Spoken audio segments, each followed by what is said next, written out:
Yokohama, the new leader in high-performance radials, presents Auto Check with Tony Morris. On a day like this, the first thing you do if you're the lucky owner of a 1985 Corvette is remove the large glass panel roof. It's a bit of a chore, but that open-air sports car feel makes it more than worthwhile. The roof panel stows securely under the rear hatch, but it does cut into the car's already limited cargo space. But who cares? You don't buy a Corvette for practicality, you buy it for performance. And the 85 Corvette provides lots of that. Under the fiberglass hood lurks GM's venerable 350 cubic inch V8. But this year, it comes with tuned port fuel injection. The result is more horsepower, 230 to be exact, and as an added bonus, better fuel economy. Another big thing that I'm fantastically impressed with this car is the fuel injection.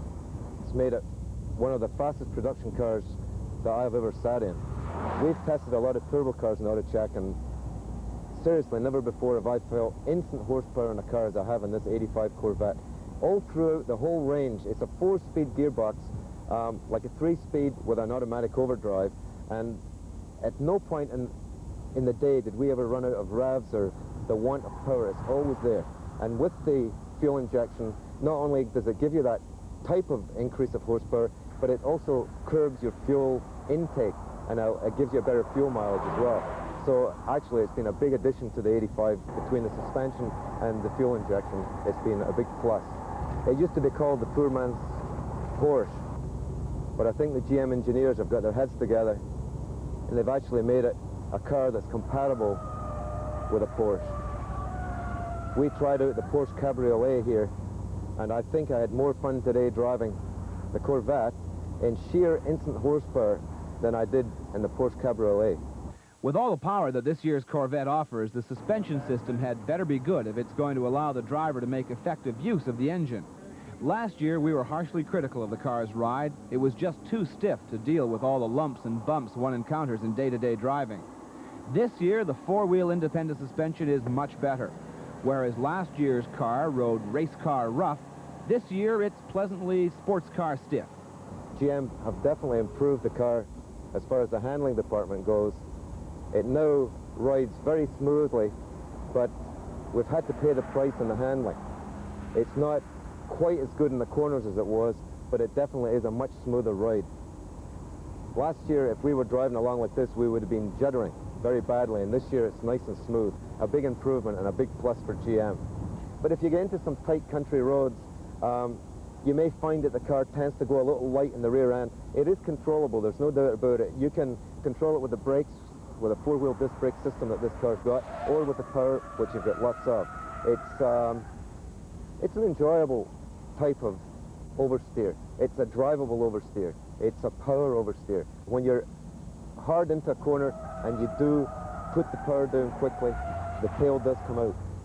Fun for an expert, but make no mistake about it, the Corvette is not a car for the novice or inexperienced driver. I wouldn't give this to a person who is not completely knowledgeable with driving in any form, whether it be braking, steering, maneuvering. This is a very fast motor car. The Corvette has always been blessed with good brakes. It's the one thing the American engineers obviously took from the Europeans 12, 14 years ago and decided, we've got horsepower, we definitely need brakes. And all the maneuvers we've done today at over 140 miles an hour, the brakes were there all the time, no fading, typical Corvette. Excellent.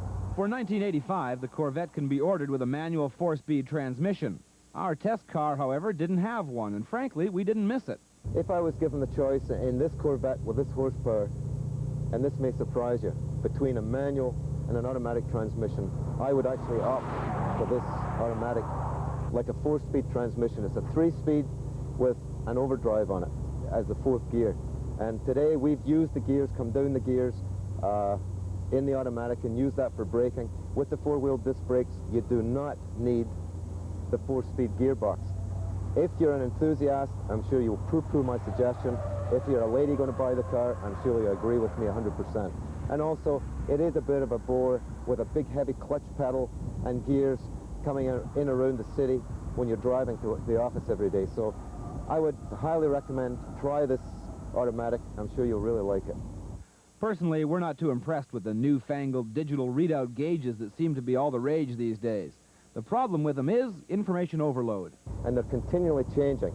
And as a result, it makes your eyes go up and down from the road, and you tend to pay more attention to the gauges than you should do, say, in a normal car.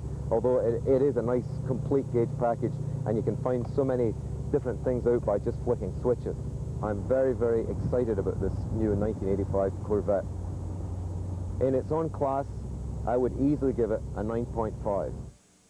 Now that we've convinced you that the 85 Corvette is better in just about every way than the 84 Corvette, I'd like to tell you about a rumor I've heard. Word on the street has it that Corvette and their engineers are planning a Corvette Roadster for 1986. I'd like to thank Town Center Chevrolet in Surrey for supplying us with this year's Corvette. They are the Corvette specialists in the Lower Mainland. And of course, we'd like to thank Tony Morris of Circuit Tire for his help with AutoCheck. We'll see you next week.